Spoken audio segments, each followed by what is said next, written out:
because I'm long-winded when we talk about goats and sheep, time frame wise. So I just need to leave some time for questions before 1 p.m. Is it an hour session? Okay. All right. I'm gonna set my timer so that if I get long-winded, it'll cut me off at a certain point.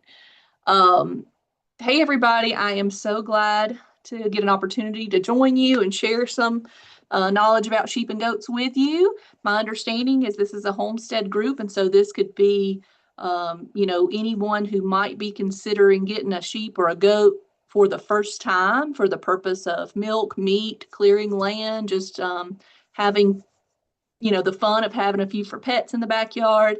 And so that's kind of the stance that I'm taking today. It's going to be very basic introductory information, kind of targeted to someone who has never raised livestock before, or particularly a goat or a sheep.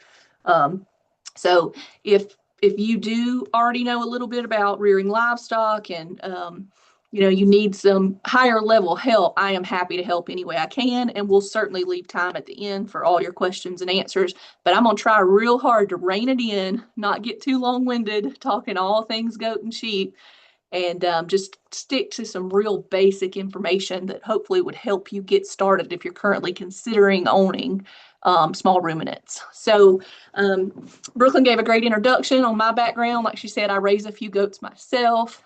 I am so fortunate with my job here as the ag agent in Oglethorpe County to get to work mainly with livestock producers. That is the bulk of what I get to do day to day. And so I've just had lots of wonderful experiences, and I'm still learning every day myself about raising livestock, and it's really the best job on earth. So today what we're going to cover, let's see here, make sure my slides advance properly.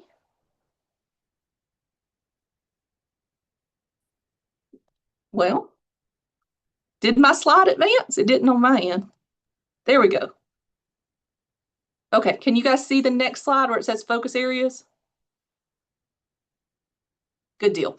All right, so this is what we're going to kind of look at today.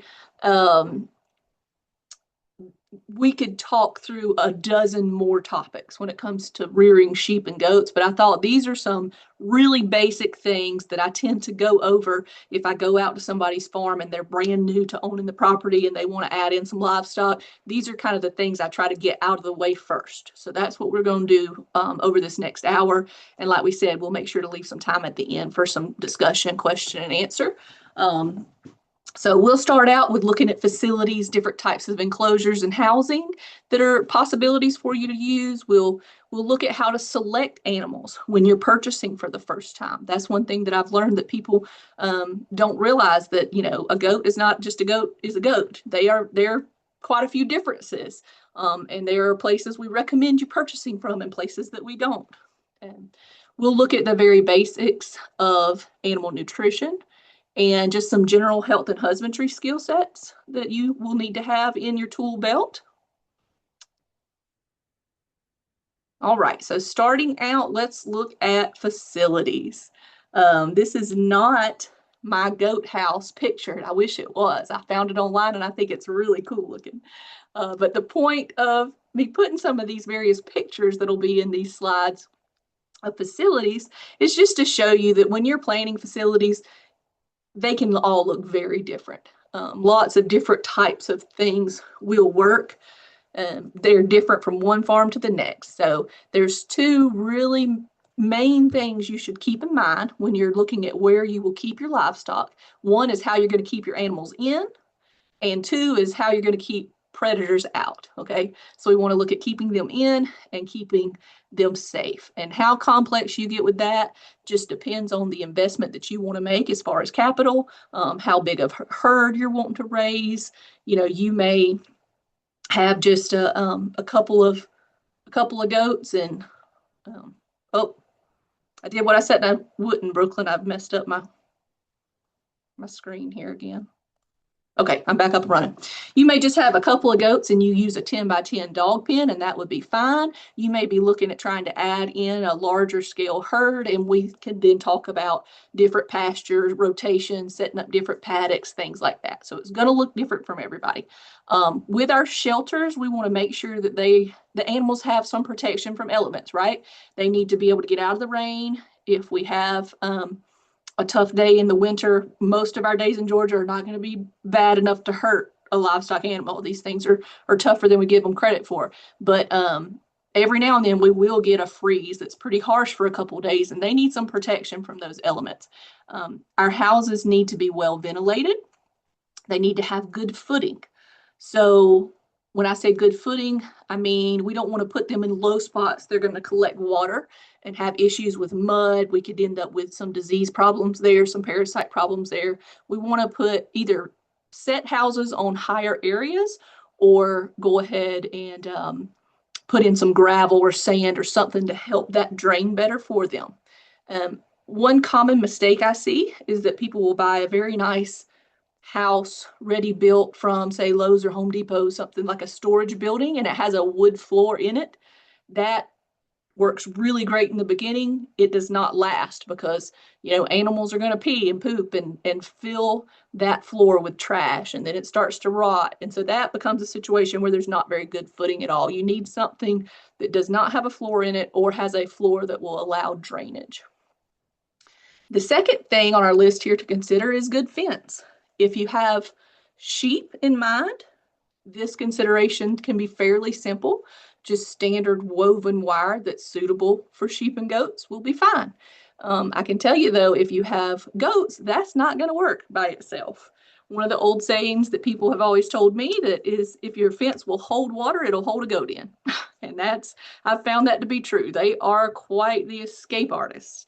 So you really want to think that through. There's lots of different types of fencing available. I believe I have some pictures in the next couple slides, but you can look at woven wire. You can look at electric wire, hot wire, high tensile things, lots of different options, but really consider how things can get in and out when you're looking at fencing options.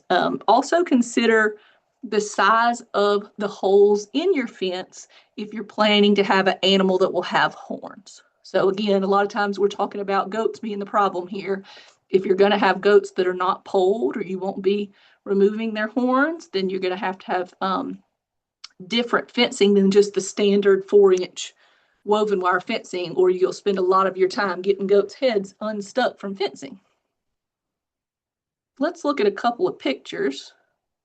Here we go. These are just some examples. Again, I just pulled some things offline to talk about what could work. I just like 3 sides and a roof. It does not have to be anything fancy. I've used half of a grain bin. I've bought fancy enclosures that were expensive, and I've built some things similar to this myself, and all work just fine. Again, just picking the right spot, having some airflow, having good footing is what's important to me here. One suggestion that I usually make to new animal owners is that when you plan your housing, have the opening to your housing face your house. So there is some advantage to having, it facing away from north winds and things like that. And if you get into a larger herd, we'd need to talk about that. But most of the time, what I want you to do is just what's going to be most convenient for you to check on your animals. So when you set this up, 3 sides and a roof, put that opening where you can look out your back door and count heads to make sure all, 5 of your sheep are still there, standing up, looking good and healthy. That'll save you a lot of trips down to the barn if you can see it easily. All right, and then this next set of pictures just shows some of the fencing options that are available for goats and sheep. Top left, that's going to be an example of a temporary woven wire fence. If your animals are already trained to a hot fence, so they don't really try it, they don't touch it, they already know that it's hot, then you can get some of these temporary woven wire fences that are really handy for moving animals from one place to the next. A lot of times you will see, goat herds that are hired out to clear land, and they will use this type of fencing, something that they can move from spot to spot. If you just put that up without training them to hot wire and expect them to stay in, that's not going to go very well for you. But if they are already trained and they know the wire's hot and they won't get against it, then those can be really, really convenient. The second picture there up top is just kind of your standard 4-inch woven wire for sheep and goats or for any livestock. A lot of people use that for perimeter fences around their place. It does help with keeping predators out. The main thing I've already mentioned is that goats will get their heads stuck in there if they have horns. Down in the bottom, on the right, you see a strand of barbed wire that can be added. On the left, you see high tensile electric wire. And that is not something that people typically think of for goats and sheep, but that's what I have at my farm. We did not add hot wire because we wanted to get goats. We added it because we already had horses. And it was easier for us to add in extra wires than it was to just get all new fencing. So this is actually an example of one of the lots at my house. This is some of my goats you see right here. And you'll see there's what, 1, 2, 3, 4, 5, 6, 7, 8 wires there. So I make jokes that when goats come to our house, we train them to hot wire. We put them somewhere like it's Fort Knox, because if you put them out in a hot wire fence with, say, just 4 strands right off the bat, those goats are going to laugh at you as they're going through it. They're going to go through it and go find the feed barrel or find anything they want to. So we actually put them in this lot when they first come there, so that there's no possibility of them trying to get out without getting a pretty heavy shock. And that really works well. Then when we put them out in the rest of our pastures, there's only usually 6 strands. Some of the pastures even still have 4, and it works for us because they know the fence is hot and they don't test it. So you can, if you look at that closely, you can see there's actually every other wire is a ground wire. We've got that set up where it really gives them a jolt to their system if they try to get out of it, because goats will challenge you. Another thing about this picture that I like to point out is you'll see that this particular lot is just gravel. We don't have grass growing in there. There's a little grass, but it's not intentional. We don't really want grass growing in there. One thing that we need to consider with small ruminants more than any other type of livestock is their parasite burden. And we're going to talk about that later in the talk today. But when you have short grass in an enclosure, that is very problematic for recycling parasites. So what I'd like to see you do is, if you don't have an area that they're going to have adequate grazing, they're going to have nice tall grass to graze, then I'd rather you have them in an area that has no grass at all. And so that's why we created this lot, so that whenever we, if we go through a drought and we're short on rain, short on grass, or we need to do something and feed hay, we take them off of pasture completely and put them somewhere with no grass at all. All right, moving back to our list of considerations for your facilities. The next one on the list is just clean water. We just want to have a fresh water source available for livestock at all times. We don't consider it okay to just let them have access to a pond or stream or something like that. We would really like for you to figure out a nice fresh water source that you can clean regularly. And they're just like you and I. If it's not clean, if it's not nice and cool and fresh, they're not going to drink from it. They will drink some, right, to stay alive. But what we want is for them to enjoy the water source so that they drink plenty of water. It keeps them healthier if they have a nice, good water intake. I would also recommend installing a loose mineral feeder in your enclosures. So livestock are going to primarily feed off of forage. They're ruminants, the small ruminants, implies that is the type of stomach they have. It's the major part of their diet is going to be to convert forages, right? So we need either grazing or good quality hay, but there's usually some sort of deficits. Depending on what area you're in, you might be copper deficient, selenium deficient. There's all types of deficits we could see. And so one thing that really gives us a safety net is to have loose minerals available. Minerals that are designed for the type of livestock that you have there. So include some sort of feeder for those minerals. And then also when you're planning that feeding situation, we want you to feed up off the ground. That goes back to the parasite issues we talked about. We don't want them eating low to the ground. That's a way to recycle a lot of parasite problems in our sheep and goats. We want you to have some feeders that are up off the ground and help. That'll help you keep things cleanly for them. Keep everything clean. All right. And then the next thing on our list is an ability to catch animals and a place to work them. So do not forget that part. A lot of times people can have a really nice space set up for their animals to live and enjoy life, but they forget that livestock are not completely hands off. You have to be able to catch them. You have to be able to do things with them. And so let's see, I've got some examples here. These are the cream of the crop type of facilities, what I'm pictured here. This is, a large herd. They'll have sweep tubs and alleyways they can sort animals through. They may have this tilt table where they can turn those animals upside down and trim their hooves regularly. You don't have to have this kind of setup, but I put the pictures in here so you can just start thinking on how you would work an animal if you don't have this setup. If you're just out in a pasture, don't assume they'll let you catch them just because you feed them every day and they like you. When you start trying to catch them and do something with them, they learn pretty quickly that they should just run so they don't have to fool with you that day. So set up, a corner that you can feed them in that's maybe partially enclosed where you can get your hands on them easier. It might be just a gate that you can put an animal behind and press it into the fence so you kind of have your own little squeeze chute available.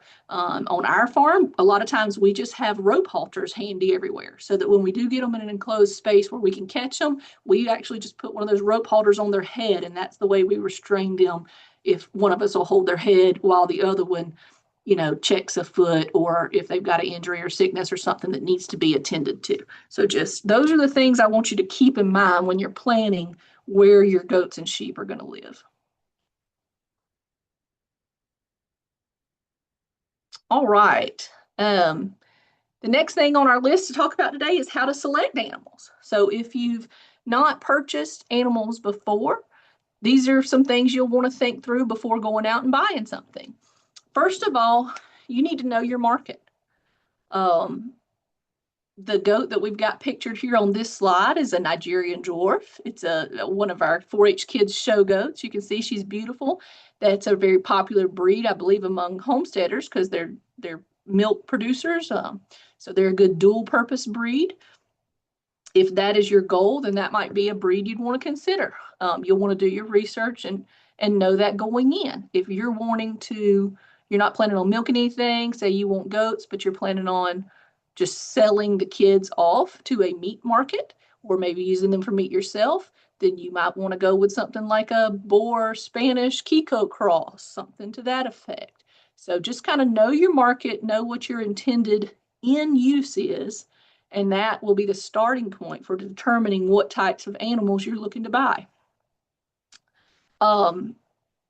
Look for reputable breeders. Okay, so we are very thankful for some of the relationships that we have with our local sale barn and supporting our livestock production, but I can't recommend to you to go to the sale barn in Athens on Wednesday or wherever your local sale barn is and to buy your breeding stock there, because a lot of times that's where people will unload their problems, right? So if they take them to the sale barn to get rid of them, it might just be because that's the one animal in their herd that they wish they didn't have around. They're just looking for a quick way to get rid of it. There's not great biosecurity in those types of facilities, so you're looking to bring problems home to your herd. So we do not really want you going out to auctions like that. We would much rather see you determine the types of sheep or goat that you really want to build a herd on, go for the reputable breeders that can supply those and buy directly from them. I'd also like to see you buy young animals. So again, when you're kind of buying the things that other breeders are wanting to offload, one thing that you could maybe get a little cheaper is an older animal. But they're getting rid of it because there's not that many years left. Also, certain types of problems just start to develop with age, right? Goats and sheep, they're just like us. As their bodies get older, things just don't hold together like they used to. So you may see some problems with udder shape and things like that if you're buying older females. Same thing with the males. You may have some reproductive issues if you buy something that's a little elderly. So try to buy nice young animals. You can use performance data and other types of records to help make your decisions. That's going to be really just specific to what type of animal you're looking for. And then the biggest thing that I want you to learn how to do, if you don't know already, is just to give a general visual appraisal to these animals before purchasing them. So that's what we'll talk about next. Like I said earlier, a goat is not a goat, is not a goat, is a sheep, is a sheep, is a sheep. They're not all the same. They're not all equal. And when you go to purchase animals, even if they met every requirement on your list, you went through the checklist of the breed you want, the age you want, and what you're trying to accomplish, and you get there, you still need to be able to decide, is this a good, healthy animal? Should I purchase it? Should I not? So first of all, we just want to look at its overall general appearance. We want to look at its coat.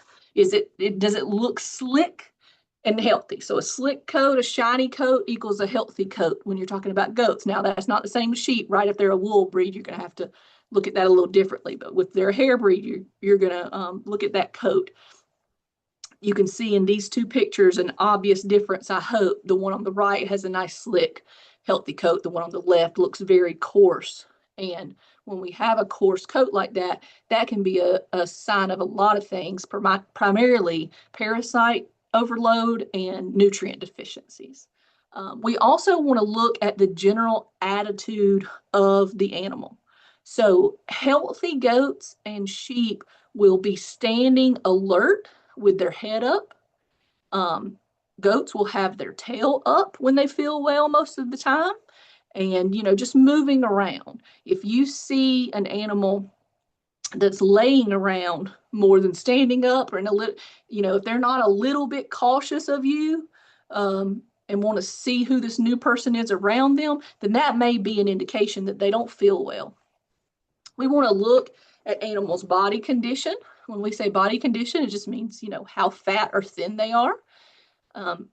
It's normal on a haired animal like the goat picture for you to be able to see a couple of ribs maybe, but we don't want to see them all. If you can see all their ribs, if you can see every bone in their body, if you put your hands on them and they feel hard, when you touch those bones, then that means there's not any fat cover over them. There may be a health condition causing them to not hold on their weight very well. And so we want to avoid those types of animals.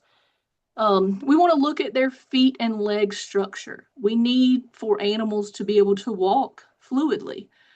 If they have, an angle to their feet or legs that causes them to not walk fluidly, that's going to cause them problems as they age. It's going to cause them problems, as they go through different reproductive cycles. They might not be able to breed properly if they don't have good structure.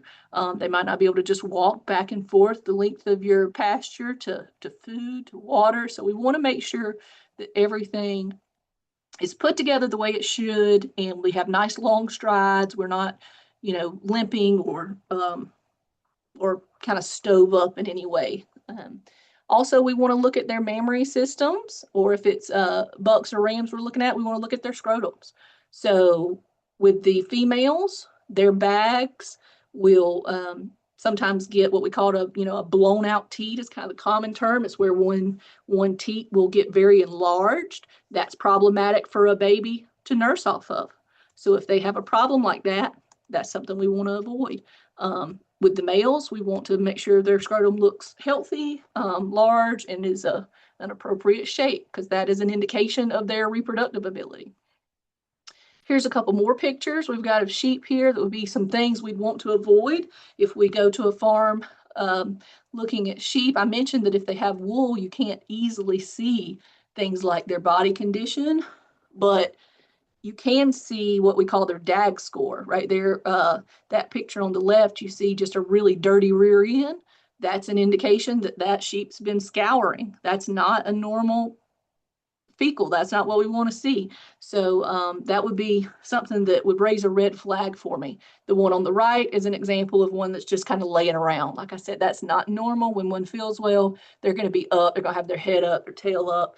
And so if something's laying around kind of lethargic, we want to avoid those animals.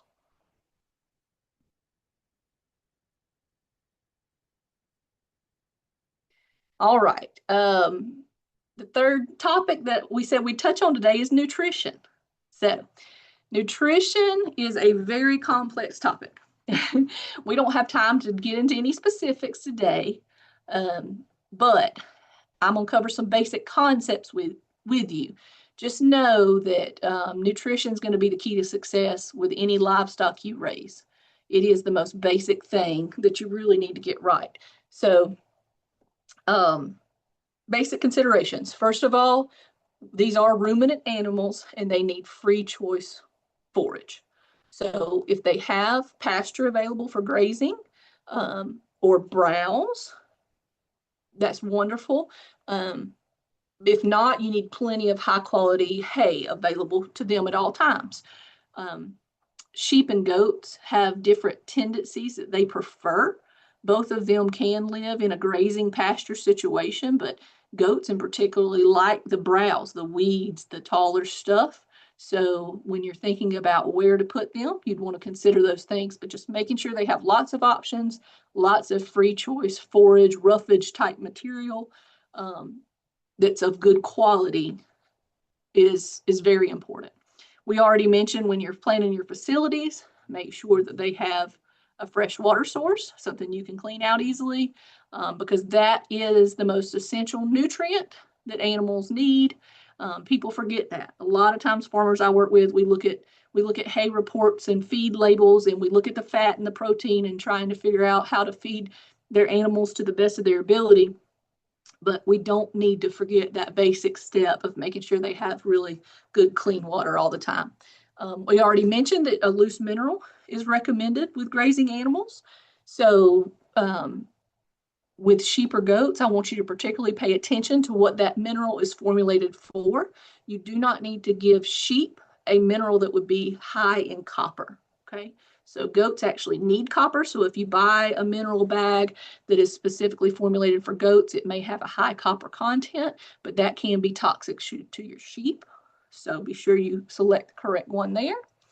Sometimes you will need to supplement their forage. Okay, there's going to be times that they're going to need additional grain, maybe a protein tub. Every situation is going to be different, but that's going to be based on usually their production stage, their stage of life. So a young growing animal needs more nutrition than a young adult who's not doing anything but just existing. A mother who has recently kidded or lambed and is lactating, supporting those children, is going to need a lot more nutrition, right, than one that's not. So during those different stages, you may have to select a grain or something like that. What I'm like saying, we can't really get into the ration stuff today, but what I'd encourage you to do is just use something that's formulated for the animal that you're feeding. Again, trust those experts that have already done the math and formulated these rations and know that if it says it's for cows, it may be a couple bucks cheaper, but there's probably a good reason why they formulated a different ration for a sheep or a goat. So that's the best thing to do is to feed by the bag instructions, the amount and the type of feed that it's labeled for. One thing that's a bit unique to sheep and goats is that you want to make sure you're maintaining proper calcium to phosphorus ratios. This is particularly important for our males. So males can develop what we call urinary calculi, which is stones. And that a lot of people say kidney stones just because that's what they relate it to in their head. It's not actually kidney stones, but a similar concept. It can cause blockages. And so we just want to be aware of that. Again, if you're using feeds that are formulated specifically for sheep or goats, you shouldn't run into these type of issues with that ratio. If you're feeding things like alfalfa, for example, has a high calcium content, so you may need to balance that out with another grass hay that has plenty of phosphorus, doesn't have that high calcium, and can balance that ratio out. So just be aware that that's an issue with sheep and goats that we need to get right. All right, so I know I've been through a ton already. So even though we're going to leave time for questions at the end, Brooklyn, would it be okay to take questions in the middle, or should we just wait till all to the end? I don't see any questions at this time in the chat, so if you want to keep rolling and then as Perfect. they're thinking of questions at the end. All right, sounds good. We'll keep rolling. All right, so we're going to go into health next. I want to give you some ideas of what it would look like to take a health assessment for your animals and to just be a good steward of their health. I always start out any kind of health talk with livestock with letting you know that we recommend you develop a vet-client relationship. Um, I have owned animals my whole life, and I know as good as anybody how expensive vets can be. They're worth their weight in gold, a good vet is, but I know it's expensive. So it's not something that we want to do sometimes. We don't want to just have a vet visit just to develop a relationship. But it's very important with livestock ownership to cultivate a vet client relationship. The way that they define that nowadays is that they're seeing your animals at least once every 12 months. So if you don't have an emergency, I still encourage you to have a vet come out to your farm if you've got a large animal vet available in your area that can come visit your homestead and see your animals just for a routine checkup, maybe an annual vaccination, whatever it is. I'd really encourage you to do that because then whenever you do have an emergency, they're able to do more for you. They're able to prescribe antibiotics and things like that because they can say you have a vet client relationship. So I'm going to go ahead and throw that out there. With that being said, now there are a lot of things that as agents we can help you learn to do yourself where you don't have to spend money all the time on a vet, but go ahead and have that relationship established. Okay, so one thing that I can kind of go over with you is just how to do a basic health assessment on a small ruminant animal. So we already talked about when you're buying that we need to note abnormal behaviors. This is the same thing for just daily care of sheep and goats. Goats and sheep are prey animals, so in the wild, the weakest among them would be signaled out by predators, right? So because of this, they may not show obvious signs of being the sick or weak one in the group right away. It's important for you to be very observative, really observe those animals closely every day to watch for early stages of sickness. One of the first things that I always notice if one of my goats is sick is that they don't have the appetite they normally do. If they don't come running to feed right away when I go out to put things out, then I know something's a little off. So even if they look normal, I'm going to want to stop and take an assessment of them. This being able to take an assessment also, not only will you catch problems early, but it's also very helpful if you do have that vet client relationship for you to be able to give the vet a lot of good information when you call. So we want to look for them isolating themselves, if they're acting depressed, if they don't have appetite, like I mentioned, that's a big one. Scouring, that's when they have a poopy butt.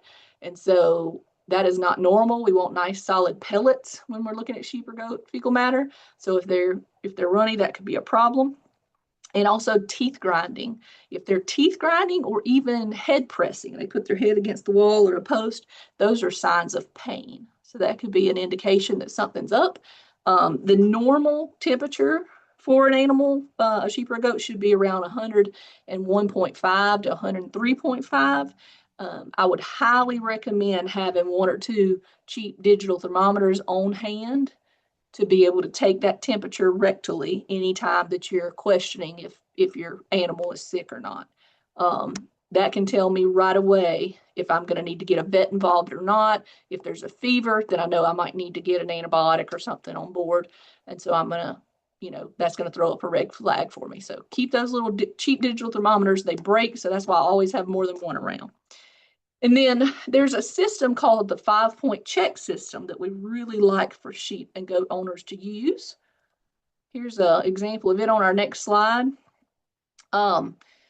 It includes something called the FAMACHA system. You may have heard of FAMACHA.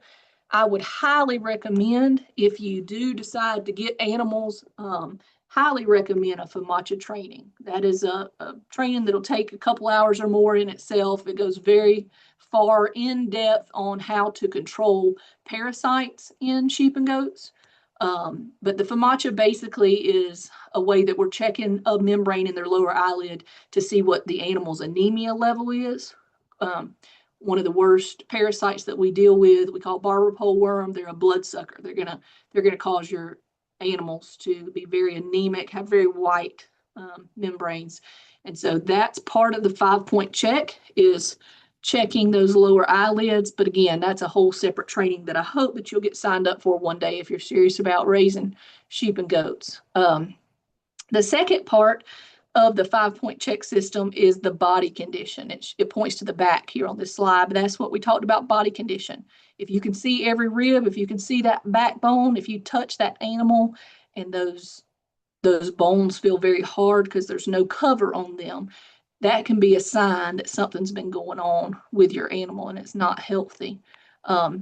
We've already mentioned the soiling on the tail area and the coat appearance for goats. Obviously, that doesn't apply to the sheep, to the wool animals. And then the 5th part of the 5-point check system is going to be the jaw for goats and sheep. Actually, this applies to goats and sheep. And then the nose for sheep. So with sheep, they call the 5th part the nose. It's a nasal discharge. They're actually looking for nasal bots. With the jaw, this is the one that I want to bring to your attention. There can be a swelling, an edema of the lower jaw with sheep and goats. It almost looks like they were stung by a bee or bitten by a snake. But this is something we get questions about all the time, where somebody will say, I've got 2 goats out here in the field that just their face is all swole up. That is actually an indication of an internal parasite load, that edema. So those are some things we want to look for.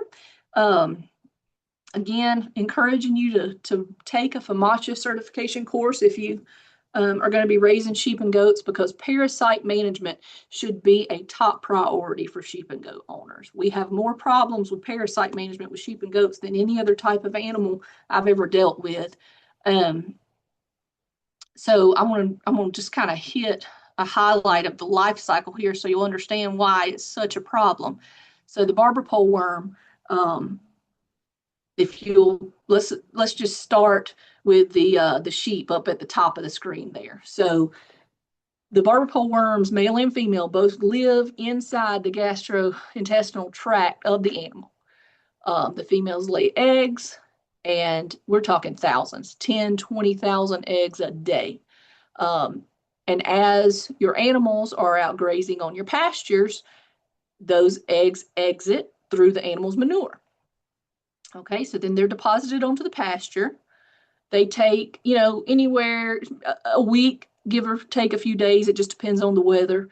But they take a little time to hatch out and mature to what we call the L3 stage. And in the L3 stage, those larvae start to crawl up the blades of grass.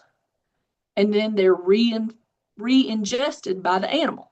Okay, so the animal's grazing and they're just eating up more barber pole worms that'll lay 10s and 20,000 eggs, and the cycle just continues. So this cycle right here is the reason that I stress when you're planning your facilities, you don't want to have little short grass. You want to either have no grass or good adequate grazing. And I always stress learning the FAMACHA system and taking that training, because that training talks more about how to use an integrative parasite management approach and how to rotate your pastures and to do that properly. But one thing that I am going to mention that would typically be a part of that training today is ways that we can make our deworming drugs more effective when we have to use them. So a big problem in our industry is that internal parasites have developed resistance to each of the deworming drug classes that we have available. There's 3 different classes of drugs that we have available to deal with parasite loads, and they've developed resistance to all of them at some level. And so we really want to make sure, if we are having to deworm our animals, that we're doing it properly. So these are some bullet points on that. So the first thing we want to do is make sure we give the correct dose if we have to deworm an animal. We want to weigh that animal before treatment. And when I say correct dose, that is not necessarily the dose listed on the bottle. So hear me clearly now with this, because Extension doesn't go around telling you to do things that are not by the label. The label is the law on things, and we tell you to follow the bottle directions, to follow the label. With this particular situation, that is not always the case. So there is a website I'll direct you to. I'm going to flip over to this slide here. This is an example of a chart from a website. It's wormx.info. It's listed right down there at the bottom, and we can talk about it more during question time if we need to. But this is the American Consortium for Small Ruminant Parasite Control. This is a group of veterinarians, researchers, educators, a group of people that have come together and put together a lot of materials for us to be able to treat our sheep and goats better, okay, to treat them in a more appropriate way. So these are doses that are higher than what's listed on your bottles of medicine. And these are the dosages that we would recommend you using whenever you are worming a sheep or goat. Again, we can talk about that more during question time, but that website is a wealth of information. All right, I'm going to flip back. So we want to make sure we give the correct doses when we have to use those medications. We don't want to use feed-through dewormers. It's very tempting because they're easily available at Tractor Supply and feed stores. It's very tempting to get a little bag of pellets that call themselves a dewormer for goats or sheep and to just pour that out in the feed trough. We do not recommend that. You don't know how much drug each animal is getting, and it's very unlikely that that's an effective deworming treatment. We want to drench orally the medications that we're giving. The main worms that we see problems with sheep and goats are stomach worms, and so we want that medication to go into the stomach and learn how to administer that effectively. We can restrict their feed for 24 hours before treating them, as long as they're not in bad condition where they're lethargic or, restricting feed would have an adverse effect. Then if we restrict their feed before treating them for 24 hours, that can make our drugs more effective. We can repeat doses in some situations if needed. And this is the big one. We do not want to treat all of our animals on a schedule in a group. We want to only use these drugs when they're needed. So we want to learn to use that 5-point check system. We want to learn how to evaluate our animals and make a very educated guess as to when they have a parasite overload and they need to be treated. And then we don't want to rotate the different deworming drugs that we're using. That is a school of thought that is outdated. I know I grew up, we would rotate with our horses, with our cattle. Whatever we used last month, we use something different the next month. We don't want to be doing that. We want to pick a deworming medication combination that works for our farm, and we want to use that one effectively. And in the future, if that combination stops working, then we'll change up our dewormers at that time.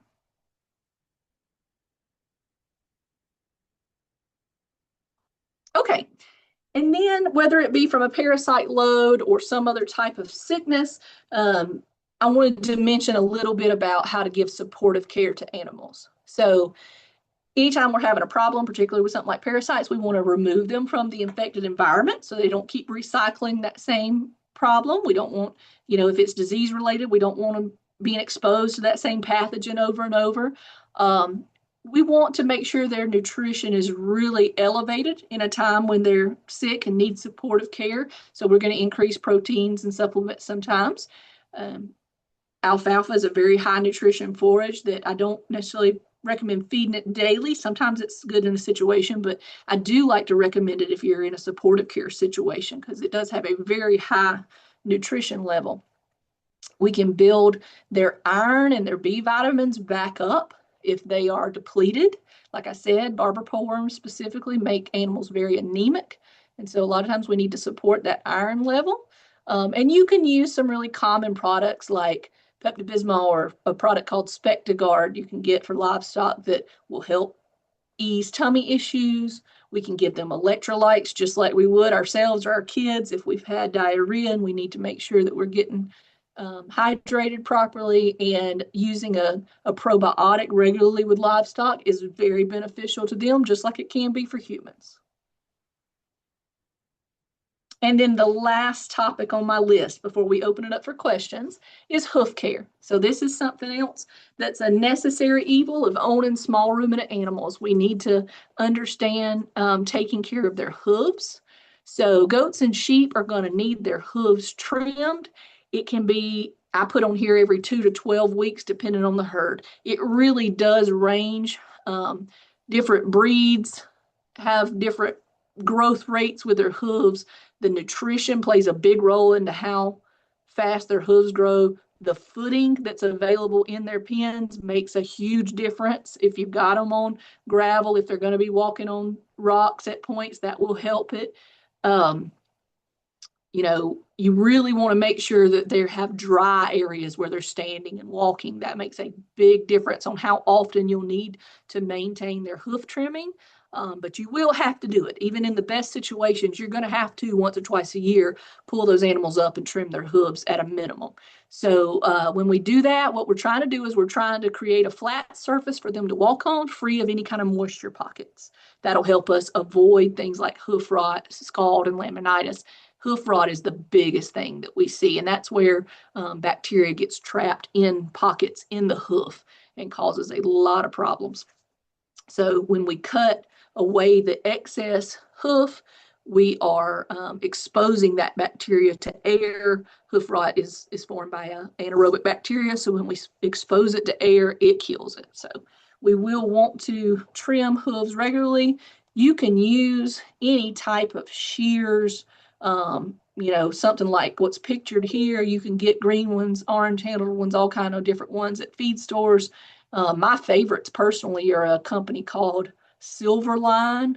I think they're like $20-$25, but the blade on them stays sharp a lot longer than some of the other ones I've bought.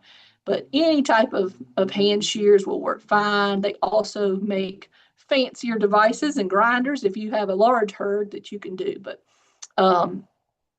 I've listed out here just the basic steps to a good hoof trim. All right, I like to go on those outer edges first and take off the long stuff. It kind of grows long just like mine or your fingernails or toenails. But don't forget the back part, the heel also needs to be taken down. It needs to be create that level flat surface for the animal to walk on. And if you look at it from the side, you're going to want to match the angle of the hairline. That's the angle of the foot you're trying to get, is what matches the hairline so that that animal's standing upright and can walk properly. So that was a lot, but somehow I did manage to get it all in under an hour. So we have plenty of time now for your questions. Thank you so much, Shanna. That was absolutely incredible. We appreciate you.